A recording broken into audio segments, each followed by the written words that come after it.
nuren alawatanım Fırnakasıkay alawatanım Hoppın o gönlüm Mamutay dadaw Kıngıdit bıret Kapsolalı daw Addisu ትውልድ ሐሳብ ነው ሜዳው መሪ ለጥበብ ከመጨነቅ አልፎ 5 መጽሐፍ የሚደርስበት ሀገር ስለ እውነት ድንቅ አይደለም? የመሪው ሚስት በአደባባይ ፕሮቴስታንት ክርስቲያን መሆኗ አዎ ድንቅ ነው። ውጭ ጉዳይ ሚኒስትሩ ደቡብ፣ መከላከያ ሚኒስትሩ አፋር፣ ደህንነት ሚኒስትሩ ስልጤ፣ ፕሬዝዳንቱ አማራ፣ ገንዘብ ሚኒስትሩ ሶማሌ የሆኑባት ኢትዮጵያን በእድሜያችን ለማየት መቻላችን ድንቅ ቢባል ይበዛበታል። እስከ 50% ካቢኔ ሴት፣ በርካታ ሴት አፈጉባኤዎች፣ መዓት ሴት ከንቲባዎች፣ ሴት አስተዳዳሪዎች፣ ሴት የቢሮ ኃላፊዎች ወዘተ የሆኑባት ሀገር ድንቅ ነሽ ብትባል ምን ይገርማል? ታላቁ ህዳሴ ግድብ የሚያመነጨው 5 ጊጋባይት ጉድ እሰየው አሰኝቶን ሳያበቃ ከሶላር ሴሎች የዚህን 3 እጥፍ 15 ጊጋባይት ማምረት የመቻል አቅም ስንታጠቅ አጃኢብ ካልተባለ ለማን አጃኢብ ይባላል? ብታምኑም ባታምኑም ድንቅ አገር ድንቅ ህዝብ ነን። እንዴት በሉ። ይህን ሁሉ ውብ ነገር የሰራ ነው በአንዳንድ ቦታዎች ጦርነት እያለ ነው። ወንጀል እየተበራከተ ህዝብ በኑሮ ውድነት እየተማረረ ከሀገር ውጭም በሩሲያ ዩክሬን ጦርነት መዘዝ ማዳበሪያው፣ ዘይቱ፣ መድኃኒቱ ዋጋው ሰማይ እየነካ እሷ አልበቃ ብሎ በመካከለኛው ምስራቅ ጦርነት ናፍጣ በወረፋ እየታደለ ትራንስፖርት እየጠፋ ዋጋው እየጨመረ ይህ ሁሉ ባለበት ሰዓት ነው ያን ሁሉ ነገር የሰራ ነው። ምንም ይሁን ምን ግን ከግባችን እንዳንደርስ የሚያቆመን ኃይል የለም።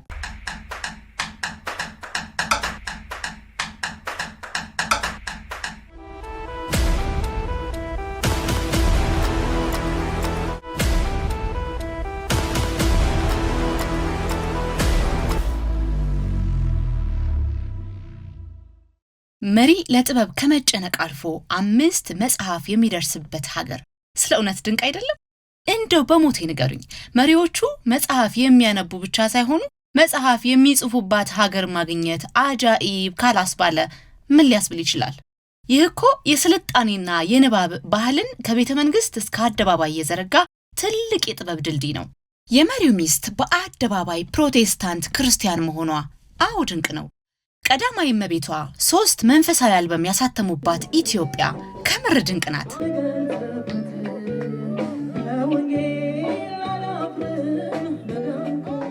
ሃይማኖትን ደብቆ ማንነትን ሸሽጎ የመኖር የፖለቲካ ግብዝነት ዛሬ ተሰብሯል። ይህ እኮ መሪዎቻችንም እንደ ማንኛውም ዜጋ በራሳቸው ማንነትና እምነት የመኩራት ነፃነት ያገኙባት አዲስ ኢትዮጵያ መሆኗን ያየንበት ነው። እንደ እባካችሁ ይህን ጉዳይ እንደ ቀላል ነገር ወይም እንደ ተራ ጉዳይ አትመልከቱት። በፍጹም ተራ ጉዳይ አይደለም። ቀዳማዊ እመቤቷ ሳይፈሩ ሳይሸማቀቁ ሃይማኖቴ ይህ ነው ብለው በአደባባይ ለመናገር ከመቻልም አልፈው ለሚያምኑት ጌታ በአደባባይ መዘመራቸው የመብት ጉዳይ ነው፣ የፍትህ ጉዳይ ነው፣ የእኩልነት ጉዳይ ነው፣ የሀገር ባለቤትነት ጥያቄ ነው። የአንድ ሰው ሳይሆን የብዙ ሚሊዮን ህዝቦች ትልቅ ጉዳይ ነው። ይህ እኮ በሐሳብ ነፃነት መዝገብ ላይ በደመቀ ቀለም የሚጻፍ የታሪክ ምዕራፍ ነው።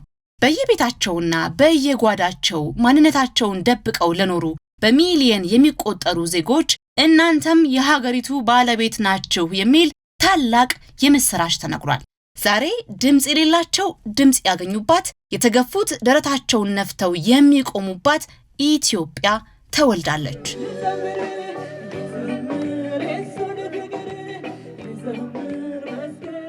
አንድ እንቁጣጣሽ ብቻ በዘመን መለወጫ በዓልነት በሚታወቅባት ኢትዮጵያ ጊፋታ የወላይታ ህዝብ ዘመን መለወጫ በዓል፣ ሴራ መንገሳ ሁሉቃ የሃላባ ህዝብ ዘመን መለወጫ፣ ደራሮ የጌዲዮ ህዝብ ዘመን መለወጫ፣ መሳላ የከምባታ ህዝብ፣ ያሆዴ የሃዲያ ህዝብ፣ ጓንዷ የቤኒሻንጉል ህዝብ ዘመን መለወጫ፣ ኢሬቻ የኦሮሞ ህዝብ ዘመን መለወጫ ትልቅ በዓላት ሆነው በአደባባይ የሚከበሩባት ኢትዮጵያን ማየት በፍጹም ተራ ጉዳይ አይደለም። ይህ እኮ የህዝቦች ማንነት እንደ አደይ አበባ በአደባባይ የፈካበት የታሪክ ማግስት ነው። ቀደም ባሉ ዘመናት የእኛ የሚሏቸው እሴቶች በጓዳ ብቻ ታጥቀው የቀሩ ዛሬ ግን በአደባባይ እንደ ንጋት ፀሐይ ደምቀው የወጡበት ትልቅ የፍትህ ቀን ነው። እስኪ አስቡት አንድ ሀገር እንደ ቆንጆ የአበባ የአትክልት ስፍራ ናት። በአንድ የአትክልት ስፍራ ውስጥ አንድ አይነት አበባ ብቻ ከሚኖር እንዳሁኑ ኢትዮጵያ ልዩ ልዩ ቀለማትና መዓዛ ያላቸው አበቦች ሲፈኩበት ማየት እንዴት አጃኢብ አያስብልም። እያንዳንዱ ብሔር የራሱን ዜማ፣ የራሱን ጭፈራና የራሱን ታሪክ ይዞ አደባባይ ሲወጣ ኢትዮጵያም ራሷን በልጆቿ መስታወት ውስጥ በሚገባ እያየች ያለችበት ወቅት ነው።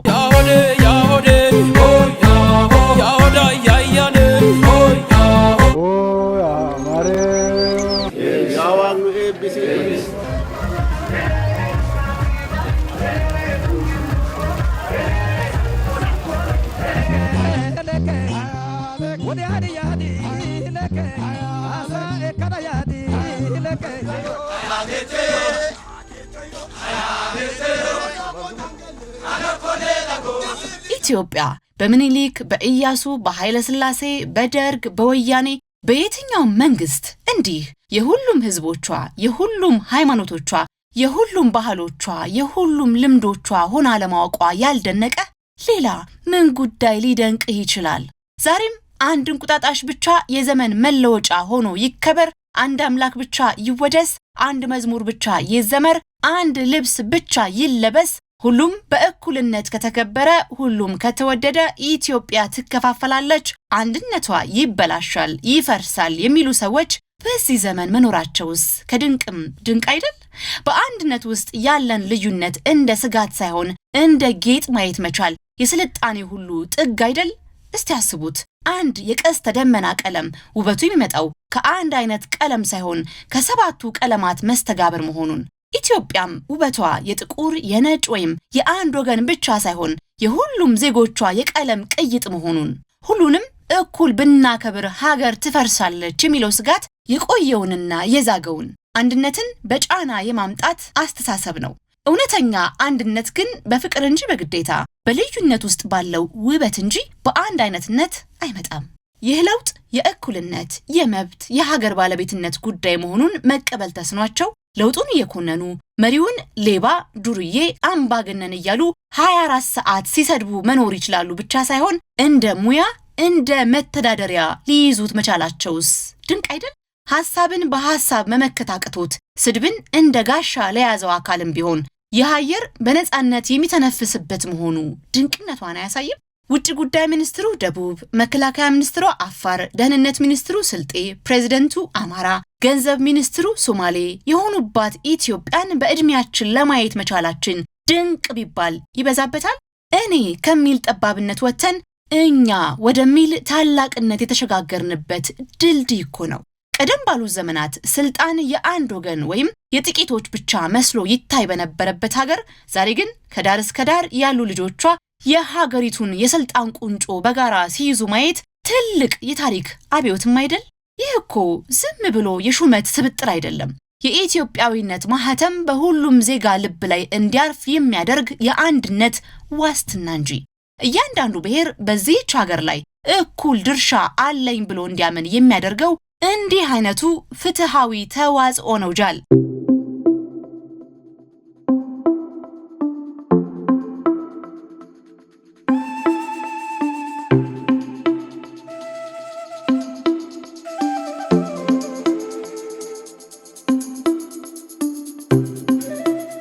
ኢትዮጵያ በዘመነ ምኒልክ፣ በኢያሱ፣ በኃይለ ሥላሴ፣ በደርግ፣ በወያኔ በየትኛው መንግስት እንዲህ የሁሉም ዜጎቿ የሁሉም ብሔሮቿ መሃል ዳር ነባር መጤ ሳይባል የሁሉም ወገኖቿ እውነትም ህብረ ብሔራዊ ሀገር ሆና መወለዷ ያልደነቀ ሌላ ምን ጉዳይ ሊደንቅ ይችላል? ከእኔ ወደኛ፣ ከዳር ወደ መሃል፣ ከመጤ ወደ ነባር ሁሉም በኢትዮጵያዊነት ጥላ ስር እኩል ቦታ ሲያገኝ ማየት ትልቅ የታሪክ እርቅ አይደለም? ይህ ዝም ብሎ የፖለቲካ ለውጥ ሳይሆን የኢትዮጵያዊነት ትርጉም የሰፋበት ጥልቀቱም የጨመረበት መንፈሳዊ ልደት ነው። እስከ 50 በመቶ ካቢኔ ሴት፣ በርካታ ሴት አፈ ጉባኤዎች፣ መዓት ሴት ከንቲባዎች፣ ሴት አስተዳዳሪዎች፣ ሴት የቢሮ ኃላፊዎች ወዘተ የሆኑባት ሀገር ድንቅነሽ ብትባል ምን ይገርማል? ይህም ራሱ ተራ ነገር ሳይሆን የፍትህ ጉዳይ ነው። የመብት ጥያቄ ነው። የእኩልነት ጉዳይ ነው። የሀገር ባለቤት የመሆን ያለመሆን ትልቅ ጉዳይ ነው። የአንድ ሁለት ባለወንበሮች ሳይሆን የብዙ ሚሊዮን ኢትዮጵያውያን ጉዳይ ነው። የእኩልነት፣ የመብት፣ የፍትህ ጥያቄ ነው። ለዘመናት ሴት ለቤት ወንድ ለአድባር ተብሎ በጓዳ ብቻ ታጥሮ የኖረውን የሴቶች አቅም የገለጠ የሀገሪቱን ዕጣ ፈንታ የሚወስኑ ትልልቅ ወንበሮች ላይ ሴቶችን ያስቀመጠ ሀገር በሁለት እግሯ መቆም መጀመሯን ያረጋገጠ የእኩልነት ጉዳይ፣ የፍትህ ጉዳይ፣ የሀገር ባለቤት የመሆን ያለመሆን ጉዳይ። ይህ ዝም ብሎ ለቁጥር ማሟያ የተደረገ ሹመት ሳይሆን የተዳፈነውን የሴቶች ጥበብና ብቃት ለሀገር ግንባታ እንዲውል የተከፈተ የፍትህ በር ነው። የነገ ሀገር ተረካቢ የሚባሉ ወጣቶች የምርም ሀገሪቷን ተረክበው በከፍተኛ ኃላፊነት በሚኒስትርነት፣ በምክትል ሚኒስትርነት፣ በከንቲባነት፣ በዳይሬክተርነት፣ በቢሮ ኃላፊነት ወደፊት ሳይሆን ዛሬውኑ ሀገር ተረክበው ሲመሩ የሚታዩባት ሀገር በእውነት ድንቅ ናት። የነገ ሀገር ተረካቢ እየተባለ ተስፋ የተሰጠው ዛሬውን ግን በዳር ቆሞ እንዲታዘብ ይደረግ ነበር። አሁን ያ ነገ ዛሬ ሆኖ ወጣቱ በትኩስ ጉልበቱና በዘመናዊ ዕውቀቱ የሀገሪቱን ትልልቅ መሪዎች ወንበር ይዞ ማየት ትልቅ ትውልዳዊ አብዮት ነው። ይህም ዝም ብሎ እድሜን መሰረት ያደረገ ሹመት ሳይሆን አዲሱ ትውልድ ሀገሩን በራሱ መልክና ራዕይ እንዲቀርጻት የተሰጠ የታሪክ አደራ ነው። ወጣቱ ዛሬውኑ ሀገር እየመራ ነው። እኛም ነገን በልበ ሙሉነት እንጠባበቃለን።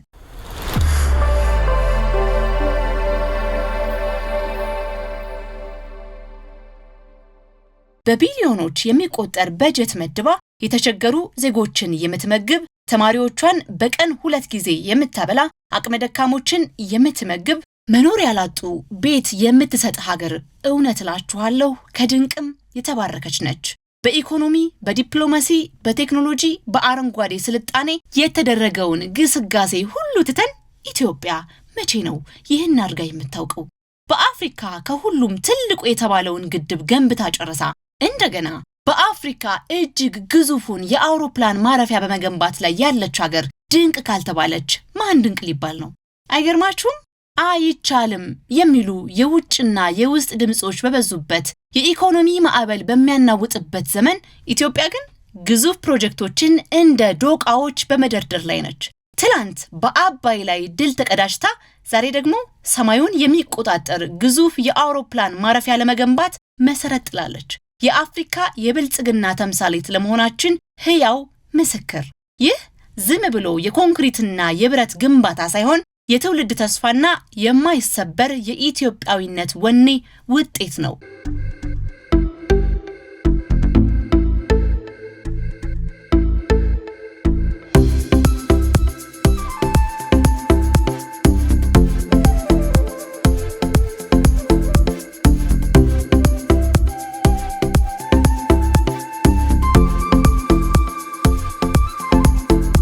ታላቁ ህዳሴ ግድብ የሚያመነጨው 5 ጊጋባይት ጉድ እሰየው አሰኝቶን ሳያበቃ ከሶላር ሴሎች የዚህን 3 እጥፍ 15 ጊጋባይት ማምረት የመቻል አቅም ስንታጠቅ አጃኢብ ካልተባለ ለማን አጃኢብ ይባላል?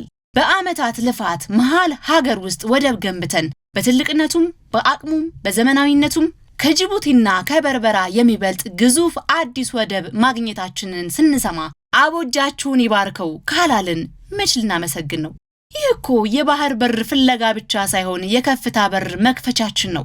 ግዙፉን የህዳሴ ግድብ ጨርሰንም ገና መች ተነካና ብለን ከህዳሴ ግድብ ቀጥሎ ትልቅ የተባለውን የኮይሻ ግድብ ለማጠናቀቅ ግስጋሴ ላይ መሆናችን እሱም አልበቃ ብሎን 2-3 ተጨማሪ ግድቦች ለመገንባት ዝግጅት መጀመራችን ድንቅም አይደል ጎበዝ? ከአፍሪካ በስንዴ አንደኛ፣ በግድብ አንደኛ፣ በቡና አንደኛ፣ በኤርፖርት አንደኛ፣ በአረንጓዴ አሻራ አንደኛ፣ በማር አንደኛ፣ በኤአይ ዩኒቨርሲቲ አንደኛ፣ ገና መች ተነካና ምኑ ተያዘና እያልን ከአፍሪካ ብቻ ሳይሆን ከዓለምም አንደኞች አካባቢ ለመድረስ ስንገሰግስ ድንቅ ያልተባለ ምን ድንቅ ሊባል ነው? ብታምኑም ባታምኑም ድንቅ አገር ድንቅ ህዝብ ነን። እንዴት በሉ። ይህን ሁሉ ውብ ነገር የሰራ ነው በአንዳንድ ቦታዎች ጦርነት እያለ ነው። ወንጀል እየተበራከተ ህዝብ በኑሮ ውድነት እየተማረረ ከሀገር ውጭም በሩሲያ ዩክሬን ጦርነት መዘዝ ማዳበሪያው፣ ዘይቱ፣ መድኃኒቱ ዋጋው ሰማይ እየነካ እሱ አልበቃ ብሎ በመካከለኛው ምስራቅ ጦርነት ናፍጣ በወረፋ እየታደለ ትራንስፖርት እየጠፋ ዋጋው እየጨመረ ይህ ሁሉ ባለበት ሰዓት ነው ያን ሁሉ ነገር የሰራ ነው። እኛ ብንሰለፍም ትራንስፖርት ቀጥ አላለም። ዓለም አቀፍ አውሮፕላን አገልግሎት ሰጪዎች በርካታ በረራዎቻቸውን ቢያጥፉም የኢትዮጵያ አየር መንገድ አንዱን በረራውን አላቆመም። መንግስት በቢሊዮኖች ብር በጀት መድቦ ተማሪዎችን በቋሚነት እንደሚመግበው አቅመ ደካሞችና ችግረኞችን በየቀኑ እንደሚያበላው እዚህም ሌሎች ቢሊዮኖችን እያወጣ ህዝብ ሌላ የኑሮ ውድነት እንዳይጫንበት መታገሉ ያልተደነቀ ሌላ ምን ይደነቃል በሞቴ? ይህ እኮ የጽናት ትርጉም የጥንካሬ መዝገበ ቃላት ነው።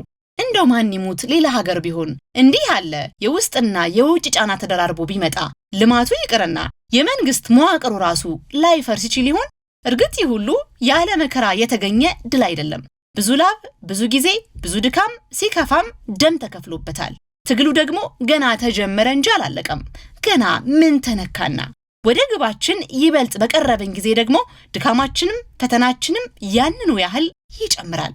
ምንም ይሁን ምን ግን ከግባችን እንዳንደርስ የሚያቆመን ኃይል የለም።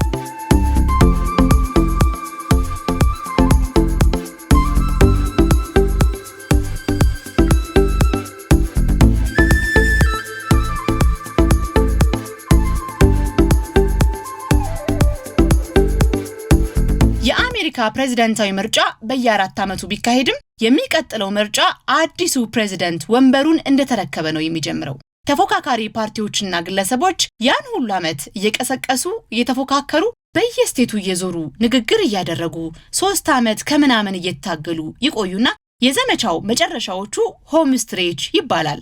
ሮጠው ገመዱን ለመበጠስ የሚንደረደሩበት የመጨረሻው የውድድሩ ምዕራፍ ማለት ነው።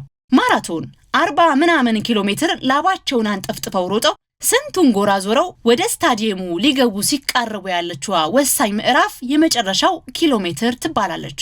የተረፈች ያለች ሌለች እንጥፍጣፊ ኃይላቸውን ተጠቅመው ወደ ስታዲየሙ የሚገቡበትና ወርቁን እያለሙ የሚሮጡበት የደስታ የጭንቀት ጊዜ ነው። ኢትዮጵያ አሁን ወርቁን እያየች አይኗን ተክላ ትንፋሿን ሰብስባ የመጨረሻውን ኪሎ ሜትሮች የምትሮጥበት ምርጡ ጊዜ ላይ ነች። ሆም ስትሬች ውስጥ ነች። ገመዱ ይታያታል እንጂ ገመዱ ጋር አልደረሰችም። ተወዳዳሪዋም አንድ እሷ ብቻ አይደለችም። በግራና በቀኝ ከተኮለኮሉት ተመልካቾች መሃል የሚደግፋት አለ፣ የሚተቻት አለ፣ አይዞሽ የሚላት ሞልቷል፣ ይድፋሽ የሚላትም ማአት ነው። ኢትዮጵያ ግን በጩኸቱ ሳትረበሽ ጥርሷን ነክሳ ሩጫዋን ትቀጥላለችና ይህ ህዝብ ድንቅ ያልሆነ ማን ድንቅ ሊባል ይችላል? ታላቁ እስክንድር ስንቱን ሀገር ያሸነፈ ድል ተጎናጽፎ በ332 ቅድመ ክርስቶስ የሜዲትራኒያን ባህር ዳርቻ ይዞ አንዲትን የበለጸገች ከተማ ለመቆጣጠር ያልማል። ከተማዋ ታይር የምትባል እጅግ የበለጸገች ከዛሬዋ ሊባኖስ አቅራቢያ የምትገኝ የደሴት ከተማ ነበረች። ታላቁ እስክንድር ከተማዋን ያለ ጦርነት መያዝ ፈልጎ የታይር ነዋሪዎች እጃቸውን በሰላም እንዲሰጡ ጥሪ ያቀረበላቸው። ታይር በውሃ የተከበበች ከዚያም አልፎ በማይበገር የግንብ አጥር የተከለለች ከዚህም በላይ ጠንካራ የባህር ኃይል ያላት ከተማ መሆኗን በመተማመን ታይር እጅ አልሰጥም አለች። ታላቁ እስክንድር አይ እንግዲያውስ እንተያያለን አለና ባህሩ ላይ የድንጋይ መንገድ መስራት ጀመረ። የታይር ሰዎች ቀስቱን ያስወነጭፋሉ፣ የእሳት አሎሎ ያዘንባሉ። ታላቁ እስክንድርና ወታደሮቹ በቀስት እየተወጉ በሳት እየተቃጠሉ እየሞቱ እየቆሰሉ በባህር እየተበሉ መንገድ ግንባታውን ግን ቀጠሉ። ግንባታው እየረዘመ እየተለቀ ሄደ። በስንታበሳ አስደናቂውን የውሃ ላይ ግንባታ ጨርሰው ጠረፉን ከታይር ጋር አገናኙት። ታላቁ እስክንድር ውቧን የበለጸገችውን ታይርን ተቆጣጠረ። የኢትዮጵያ ፋታ የለሽ ትግል መጨረሻው ከዚህ የተለየ አይሆንም። የኛው ታላቁ እስክንድር ብልጽግናን ያለ ምንም ጥርጥር በእጁ ይጨብጣታል። ምነው ቢሉ የሚመራው ኢትዮጵያን ነው። ድንቅ ህዝብ፣ ድንቅ ሀገር። ውረድ አላዋጣንም፣ ፍና ከስቃይ አላዋጣንም። ሆብሎ ገድሎ መሞት ላይ ዳዳው ከእንግዲህ ብረት ገብስ ሆኗል ዕዳው። አዲሱ ትውልድ ሀሳብ ነው ሜዳው።